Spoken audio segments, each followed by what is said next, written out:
Kunitsu-Gami Path of the Goddess is Capcom making weird games again, and that to me is really exciting, but nobody seems to be talking about this game. It showed up at multiple different shows, it showed up again at Summer Games Fest, it showed up at Capcom Next where they announced a demo, and because I missed out on the beginning of the show, I didn't even know there was a demo. I actually found out that this demo existed because of some random tweet, since there's a collaboration in the game with Okami, of somebody tweeting out, "Make another Okami, you cowards!" And somebody in the replies was like, "Man, the demo for Kunitsu-Gami was great." Which, by the way, very quickly, Okami was made by Clover. That's a very different thing, different studio within Capcom. That doesn't exist anymore. There's not going to be another Okami, but that's fine, because at least we're getting stuff like Kunitsu-Gami. So for a game that nobody's talking about, that has a playable demo that is excellent, I'm really just surprised, and I think it's because it hasn't been properly communicated to people what this is. The trailers were very confusing,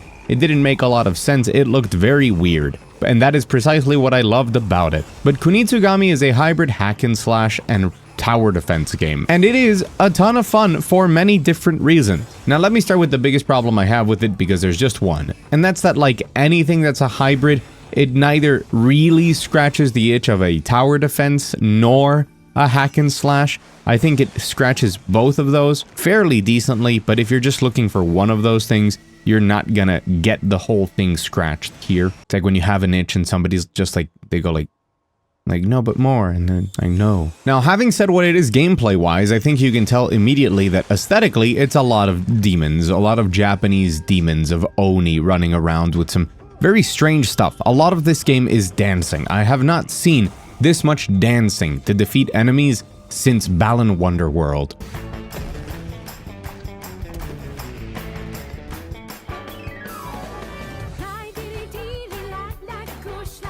But it's all meant to fit in with how this is a representation of, I guess, how you purify things in Japan with certain rituals and ceremonies, but that is not how the game plays most of the time. You start a map and you have Yoshiro, which is like the maiden that's going to cleanse things, and you have to clear a path through all of the evil spirit energy for her. And once you clear that path, she takes a while to get there, because there's a large part of this game that's time management. It's divided into 2 parts for every stage, and they cycle throughout. It's not like you get a prep phase and then an action phase. You get multiple of those, and I imagine from the demo that later on those stages will have maybe 4 or 5 different full cycles going through them. During the day, you can set units to work and open different parts of the map and access different bonuses.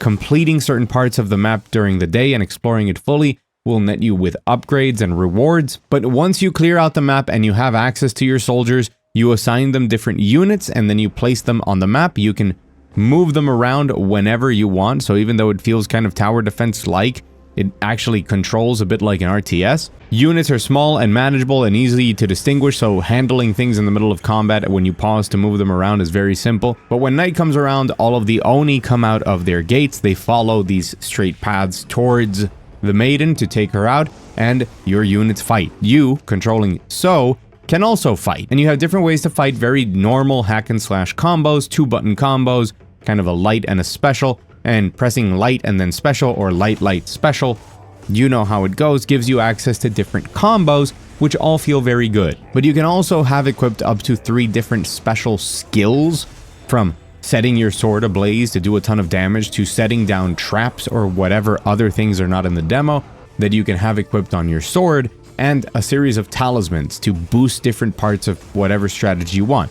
Maybe you want to make So stronger and deal more damage because you would rather have a hands-on approach of running down every enemy that is difficult by yourself and being very hands-on in combat, or you would rather set a series of talismans and prioritize upgrading your units in a way that they can handle most of the fight, with you coming in for very strategic attacks on certain enemies. You defend the maiden, and by taking out enemies or by exploring during the day, you get the different crystals that you would use to change the classes and upgrade your units, which is the same currency you need to clear the path. You clear the path all the way through, and by having the maiden reach the Torii Gate down the path, you clear the level. And all of this comes with progression. You can upgrade each unit type to have more HP, more offense, and different abilities that they can use when they're deployed. You unlock more talismans and more talisman slots. You unlock more abilities to equip on your sword and the potential to equip up to those 3. You start with only 1. And a lot of those progression upgrades you get by completing challenges or fully exploring each of the levels in the game, which I think is a very refreshing change of pace that made me feel like I was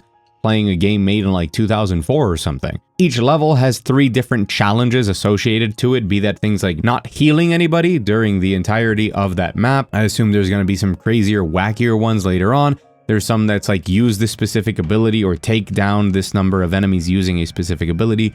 Make sure you have at least 4 different unit types deployed. I assume there's going to be stuff later on like clear this entire level only using so without any units deployed at all. And finishing those gives you extra rewards and unlocks. So this idea of challenges in each level, this idea that the game wants you to just play it for the sake of it, to have fun and complete challenges as you progress through it, just feels really nice. But what really sold me on the game from the demo is just how good the pacing is. The whole concept of the day and night cycle, which you can accelerate during the daytime, has a lot of nuance to it. Where you leave the maiden positioned is really important to how you're going to set up your defenses to protect her.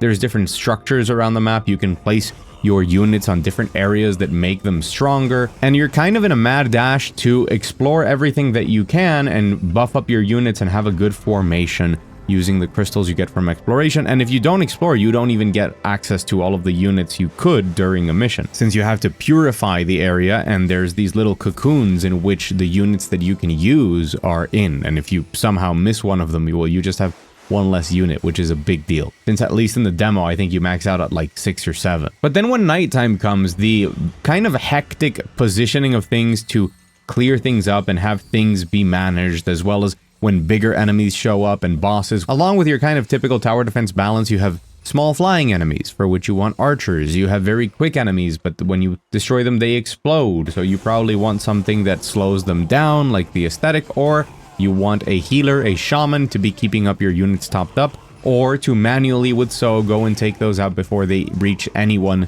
that they could damage. So it's the typical rock, paper, scissors, making sure you take advantage of the environment and the formation, with very fun, constant hack and slash combat to accompany it, and all of these little challenges that you have to keep in your head in order to optimally beat the mission and get all of the rewards, which could be these really cool things that change how you play the game with new options and new upgrades. So the loop kept me engaged throughout the, I guess it's a short demo. I'm not sure how long it took me, maybe around an hour and a half to 2 hours. I did replay a mission just for fun. The final mission that you get is supposed to be a little bit later on in the game, in the snow area, and that one has a lot more complexity going to it, and it's where I really felt like, oh, I really see where this game is going. I see where it's going, and this looks cool. If this just keeps building upon this over and over again, that'd be really awesome. And some of the only concerns I had was what I said at the top of the video, that maybe the hack and slash action is just a little bit too simple. Maybe the units are a bit too simple. Looking at the upgrade menu for them, we don't know how many units are in the game, but their upgrades, some of them feel more transformative than others, like, oh, archers now fire twice, or they can reload and fire faster. Yeah, that's a big change, but I was expecting maybe different forks and upgrading units and doing different stuff with them, since it does very clearly tell you that you can refund all of your upgrades for the units, the meta upgrades, whenever you want. Maybe the trees would be longer and have more specialization in them, so that you have to tailor the entire playstyle of a mission or for a challenge with more unique units, I guess is what I'm getting at. So maybe the depth isn't there, and it's compensated by with the pacing and just how fun it is to keep playing through the game, and how at the end of the day it just feels like a good video game made for the sake of being a good video game. It's just really fun to see something creative, different. You could argue that this is Capcom, much like Nintendo, exploring more of that AA space. This isn't a huge AAA video game that's meant to set the world on fire. I think this is a team experimenting with something different, something that feels unique, and having fun with it with a lot of passion, and just having an experiment in front of you that works well, that speaks to you, and getting to enjoy that experience, to me, is a big thing in 2024. And because I don't see people talking about it, I wanted to make this video, because there is a demo out and you can go play it right now, and the game comes out like in a week or something, and I really want to play through it. I have a lot of stuff that I'm prepping for the channel, a lot of videos that are currently ongoing, so I don't know if I'll have the time to sit down and enjoy it, you know, on my own time, like not for the channel. So, but just this demo really sold me on the game, and it might sell you on it. And just because the game looked weird, or maybe we didn't really understand what it was, I mean, the solution to that was the demo. It's just that the demo, I guess people didn't hear, or at least I know that it never reached me. So I strongly suggest you try out Kunitsu-Gami, because it could be completely up your alley and a ton of fun. I've been Mugthief. Thank you so much for watching. A huge thank you to my patrons over on the patron wall. There's only one tier. It's $1. More info in the description below. I hope you have a great day. And as always, I'll see you again very soon.